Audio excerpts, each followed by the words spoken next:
Folks, Adam Logan's epic victory over Nigel Richards at the 2025 World Championship was Scrabble at its best, with two incredible grandmasters battling on the game's biggest stage. After his win, Adam graciously agreed to join me for an extended interview, guiding me through all of his most pivotal plays and games from his epic championship run.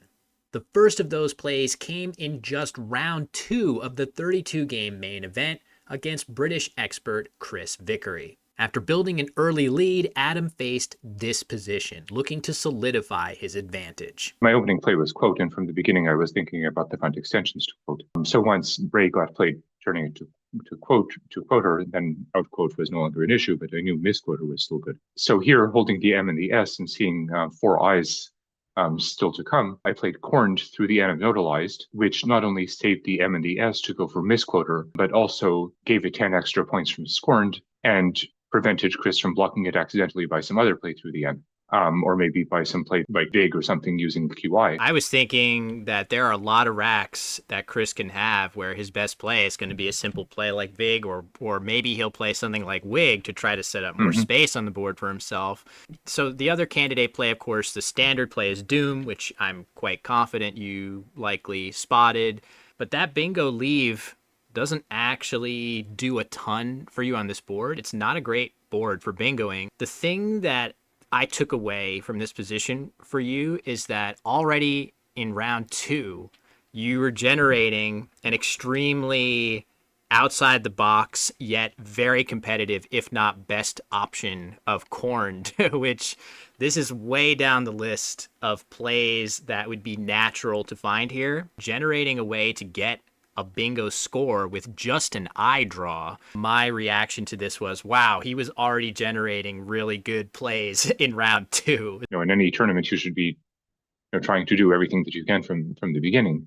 Not think, oh, well, it's only the second round. I don't have to concentrate yet. After Chris's axe for 39, Adam drew the eye he was looking for and played misquoter for 70. A beautiful setup and execution to put this game fully out of reach. After notching several impressive wins on the live stream, Adam was just 1 game out of a finalist position at the halfway point. That set up a pivotal showdown with fellow top contender Wasim Katri in the first game of day 3, where he faced a very grim late game situation, down 31 and holding 5 vowels. At this point, Wasim had just played Blip.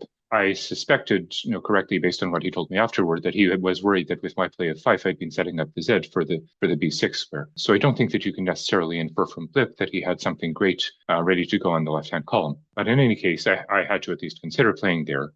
And so I thought of, let's say, OU or SUI or OUENS, all in the left-hand column.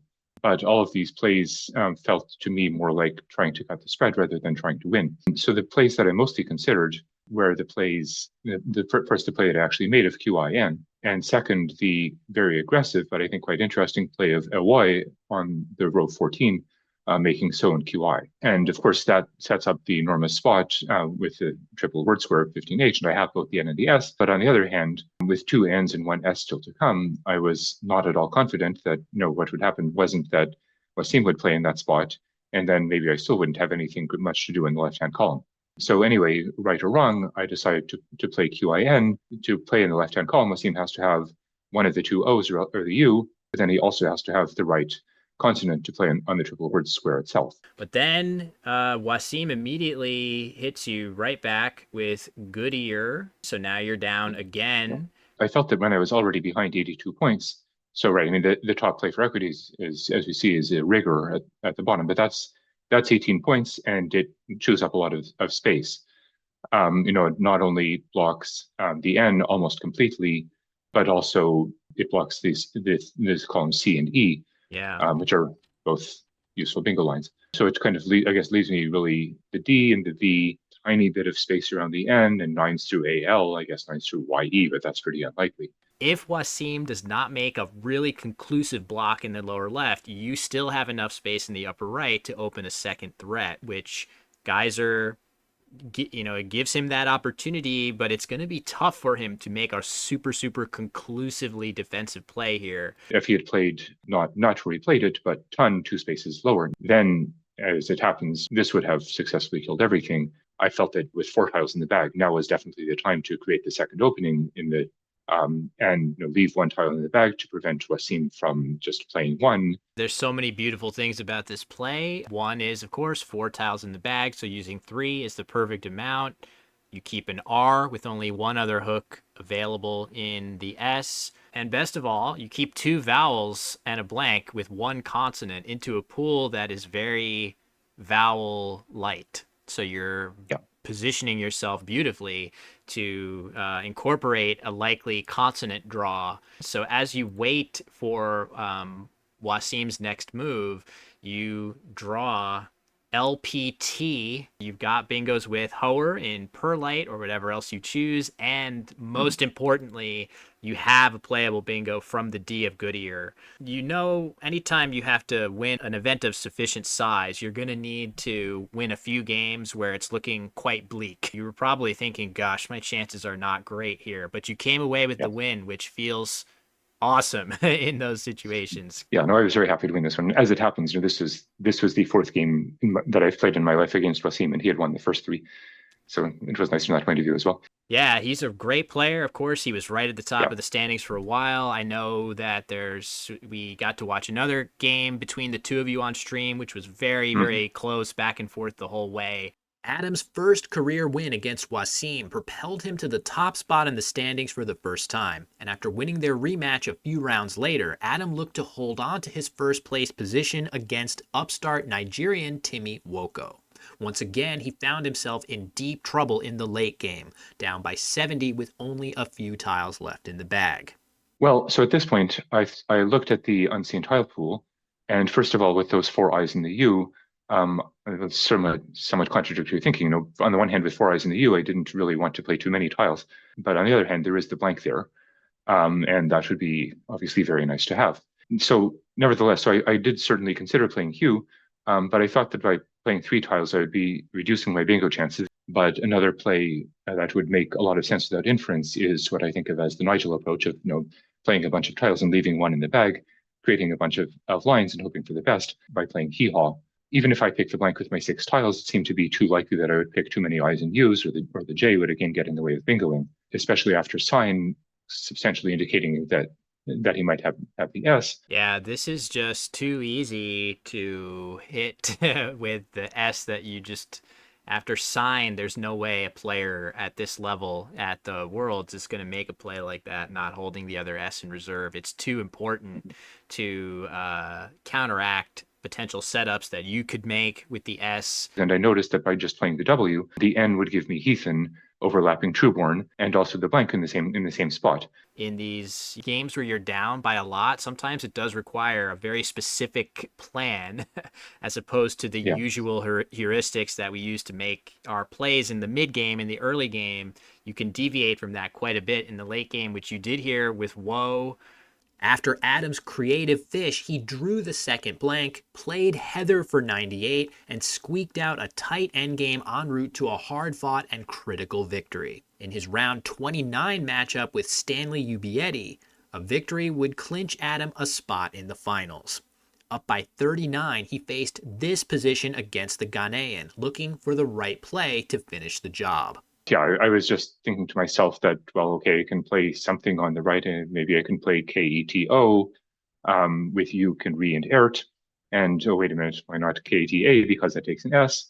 And then, okay, what if I play down from the top? I could play task. And then I saw gasket, which, is some very surprising overlap. Once I saw it, there was no reason even to consider anything else. So I just put it down. 78 points. Oh my God. Gasket, it is coming down right now. 78 whooping points.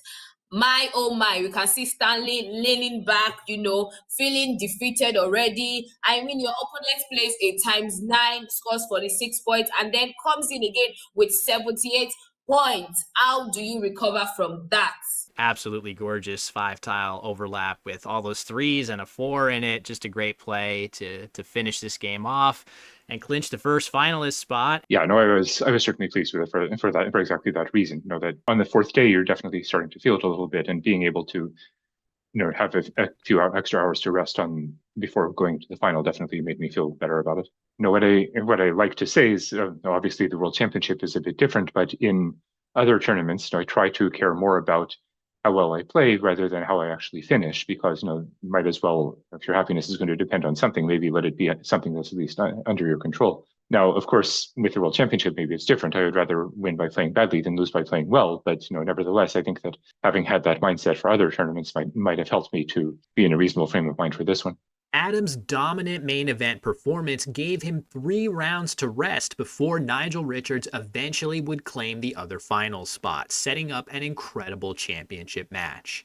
The two legendary grandmasters traded wins in rounds 1 and 2, but in game 3, Adam found himself on the ropes, down by well over 100 after Nigel's antitheses for 92. Yeah, so I feel like I have to score some points again to stay in the game. I don't feel like I can trade, even though it improves my rack. And I absolutely have to get rid of at least one of those eyes, but I think any reasonable play is going to do that anyway. One possibility is to play win, and I think there is a lot to be said for that. Opening the T hook for myself, but I guess maybe I felt like there's nothing much for me to do in the bottom of the board because there's not enough space for me for any bingos to be played there. And so maybe I liked the idea of leaving the top half of the board as open as I could by not putting any tiles there yet. So yeah, I'm not prepared to say unequivocally that width is actually the correct play here, but it's what I did and it worked out. And I certainly was not thinking, well, I can draw AEN and have infamies. Well, at least with the play you chose, as you say, thematically, it makes a ton of sense. Do not obstruct any of the open 8s lines through the letters of unfold. The lower left of the board is kind of more of a dead zone. Nigel makes a blocking play as best he can with his cue, and then there's not much to analyze here except that what was your feeling in the moment of saying, oh my gosh, I'm about to score 100 and my winning chances are very much alive again? Yeah, well, I had seen infamies before Nigel played QIN, and then there was this brief moment of horror, and then I suddenly realized that it's still actually played for 14 more points, and I was actually in the game again. But I knew that at this point I was still behind, and it was his turn, so he was certainly still a clear favorite even after this. So I couldn't really be too excited yet. Just to go from almost no chance to small but still measurable chance is nice, but it's not as nice as actually becoming the leader as I did on the next turn. By no means are your chances good even after this play, and then Nigel has the second blank and finds his only bingo. I had some YouTube comments on my video about the finals of people saying, well, why should he have played this? And I think the answer is absolutely, you have to play this. You're not up by enough to turn this down. Your rack is completely random after bingoing, so if ever you're going to trust the simulation, that would be the time to do it, and simulation strongly prefers tribally. And then I think you had this on the board in about 5 seconds when you saw tribally come down. Yeah, so I certainly, before Nigel played, I certainly saw that I had periods on my rack, and I was thinking, what is the chance at this stage when he's ahead that Nigel is just going to give me a spot for my bingo? And I had to say to myself, it's pretty unlikely. But then, when he started putting in all these tiles, and I saw that the T was there on the top row. I didn't actually see it immediately. But I knew that there were about 8 anagrams in that set of letters, and I just started writing them down on my score sheet, just in the order that they came to my mind. And as soon as I came to diopters, I just put it down without actually thinking about whether it was better to play it like this or with the RE spelling instead. I would just say that as amazing as it was to watch infamies and diopters come down back to back, what really cements this game as an all-timer for me are the next 2 plays from here, from your perspective, where I kind of think about the movie The Matrix, where the Keanu Reeves character is kind of dodging the bullets as they're coming at him in slow motion, which is sort of exactly what happens. Nigel plays DOUX, leaving 4 consonants into a bag that is very, very vowel heavy, so good recognition on his part. And true to form, you had the vowels that he perceived there. And this is just a really difficult position. This was a huge moment in the game. Well, partly I was thinking at the time, I think that, first, I had to score a few points since I'm only ahead by 20. But partly I was thinking that, I couldn't afford to play something like OG or AG from 2E, which of course would be somewhat better for my rack, just because that would maybe give Nigel a big play using the J on the top row, and with my 3 vowel leaf, I wouldn't be able to recover from something like that. And of course, I wasn't thinking about this, but if I played OG, it wouldn't actually have blocked his bingo. I didn't know his rack, but it doesn't stop him from playing Evering. Yeah, Evering, still fitting. Wow, incredible. Yeah, and I did think about playing Agio on the other side of Tribally. And in hindsight, I feel like I probably should have. I think at the time, I think I was worried about some play using the J in column K, but that was actually a phantom because although he can play, there's the A in the J, but there's no T to go there in front of it, and no H either. If I'd played Agio, then this would have given me a head start toward blocking the R and also the 7 line on column N, while still blocking the floaters of Tribally. And EEE, well, obviously it's no one's idea of a great leave, but compared to the 4-vowel leaf that I kept with GOE, I'm not sure that it's actually any worse. I was just thinking about trying to block the floaters and score a few points. And at least, the flip side of what you were saying about Nigel, that he was looking at this bag full of vowels, I'm looking at an unseen pool full of consonants. And so I wasn't quite as worried about the leaves as I might have been otherwise. Yeah, whether Agio or Go is technically best, the theme of the play is to not worry that much about leave and do your best to block these 8s floaters being always a little bit more dangerous than more specific lines like the R or S of diopters, which would be a secondary concern. Primary concern, definitely that I. And it was crazy because we have this omniscient view watching the game, which the players don't have. We're sitting there saying, oh my God, how is Adam going to block a Evering? And down comes this play of GOE at exactly the right time, leaving Evering homeless. Again, Nigel making a good play here. Avera leaving a bunch of consonants, including NG together with potential I's coming from the bag. You draw the J, which you were happy potentially at first glance to not see Nigel with the J, but when, actually in this situation, I'm sure you quickly came to regard the J as a negative because it means that you drew the 2 arguably worst bingo tiles left, meaning the unseen tiles to you were fantastic for bingoing. So I think you only had 3 minutes, maybe 2 minutes going into this turn. When the clock is getting low, you kind of have to go with instinct over raw calculation, and you made an amazing play. Well, okay, so as I saw it at the time, there are 3 main lines for bingos. There's the top left hooking onto diopters. There's the bingos from the R and the S, and the bingos hooking the last tile onto a viso. And obviously I can't possibly block all of those, so I have to be selective. And the nice thing about Raja was that it took out not only the 7s hooking a viso, but also the R and the S. It does create another line next to it, and I knew at the time I did think of organic. And if I gave him the spot for a bingo that didn't play, then I would have been very sad. I thought that had to be a better option than just leaving that part of the board open entirely. So rather than playing JA next to a viso, or alternatively, I could play on the left and play like a G.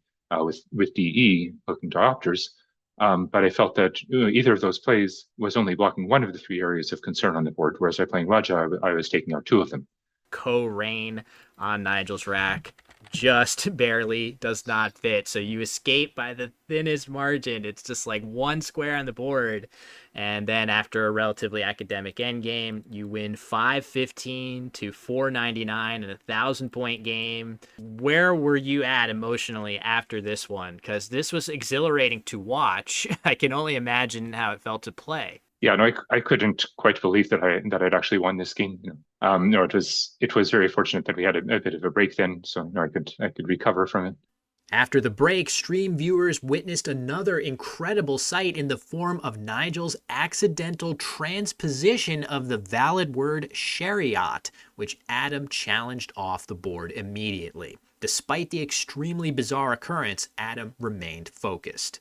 Well, yeah, I mean, I was really surprised, but I saw it while he was still putting the tiles down, and I was just crossing my fingers that he would actually press the clock rather than notice what was going on. But fortunately, it made my decision extremely easy, since with inertia, I don't think I had any other playable bingos. Yeah, nothing to be done here except to receive the gift in stride and play inertia. Despite his hiccup, Nigel fought back to win the game and even the series at 2 games apiece. In Game 5, after trading opening bingos, Adam had a highly unusual assortment of power tiles to contend with. I did briefly consider spending the blank to play quad, but I just felt that playing ZO was so many points that I had a hard time looking past it somehow. And then you draw the second blank. So this is one of the crazier racks that you'll see, J, Q, S blank blank. The thing with both blanks is that they do sort of make one another more expendable, and you elected to play quad here, which seems very reasonable. Yeah, I mean, I don't think that there's any reasonable play that keeps both of the blanks, or at least I certainly didn't think of one during the game. And I did consider the option that has been mentioned of just playing J blank blank S, which you, again, playing Nigel, you might do because you might be worried that he is setting himself up with the second M. But, there are so many racks that you could have where BAE is the obvious play that don't have the M, or even if he has the M, maybe he doesn't have another S. So I decided that this was somehow premature, and, that there were a bunch of A's left in addition to the M. And I thought that by playing quad, maybe I could have it both ways, still score a lot of points in the bottom left, but without the downside of keeping this horrible lead of DLQ by playing jams. The S hook on quad is also going to be useful for me in the future, given that I'm keeping one. After Nigel's views for 50, Adam drew an M, allowing him to hit his massive jams play hooking Mazee, giving him a big lead he would not relinquish. Needing just one more win in Game 6, Adam won the race to the board's biggest S-hook with 2 Urts for a huge score, eventually facing this position up by nearly 100 points. When he played until, as I remember it, I just sort of immediately put down repaving, without bothering to turn the board around. And then I said to myself, hold on, calm down. I haven't used that much time yet. Turn the board around. Make sure that you're spelling this right and you're not playing me vaping or something stupid like that. Just be sure to take a little bit of time on this. And although, as you say, I knew that it obviously it looks very good for me, but again, maybe Nigel plays some bingo down to the E. Well, I'm still ahead by a bingo, but now there are a number of openings, and it's by no means safe. So I knew that I had to be careful and try to keep control of the board and keep control of myself, and do my best to restrict his opportunities. And so I just made a point on that turn of repaving of taking a few seconds to try to keep myself in the correct mindset. Thanks to Adam's timely defense and tough draws for Nigel, a miracle comeback wasn't in the cards, and when the dust settled, Adam had won the game, the series, and his second World Championship title in unforgettable fashion. That puts you in a list of players that includes just 3, yourself, David Eldar, and Nigel Richards. That's a pretty amazing group to be in. Is this your proudest victory of your career? I know you've already won the World Championship before, you've won many Canadian titles, North American titles, but to win a second championship over Nigel in the finals feels like it is a strong contender for, a pinnacle of any Scrabble career. Well, certainly if it's not the best, it's certainly the second best after winning the World Championship for the first time in 2005. It is certainly true that winning against someone of Nigel's amazing and completely deserved reputation is something special. And as for being in that group of 3, well, as for Nigel, if I could bring in maybe an example from another sport, when Del Potro beat Federer in the final of the US Open, and I think it might have been 2009, no one said, well, okay, Del Potro is a better player than Federer now. It just means that he happened to play unusually well that day, and perhaps I think that I played better than my normal level in this match. I did in fact somehow rise to the occasion, and certainly I was lucky. Even though I didn't get very many blanks, I got a lot of other very fortunate combinations of letters. Like drawing RST after I played Flux. That's obviously not something that's going to happen very often, not to mention all of the good things that happened to me in Game 3. I certainly can't put myself beside Nigel. He remains undisputedly the GOAT, as you always say. And as for David, he did it in so many fewer tries than I did. He won, I guess, for the first time in 2017. And then I was there for the second, we were both there for the second time in 2023. And certainly considering the difference in our ages, you would expect that when we retire, he will have won the World Championship certainly more times than I have. But all the same, to say that I have done this thing that only Nigel and David Eldar have done, it is something that I'm happy about. Adam Logan is a phenomenal Scrabble player, but his humility and his generosity to his competitors and peers make him so easy to root for and a truly worthy champion. I will be posting my full 80-minute conversation with Adam on my Patreon page, where I also post additional original weekly content. If you have the interest and the financial means, becoming a patron really helps me along with my goal of increasing the audience for competitive Scrabble. But if you've gotten this far, mostly I just want to thank you all so much for watching. Let's congratulate Adam one more time on his incredible World Championship victory, and I'll see you in the next one.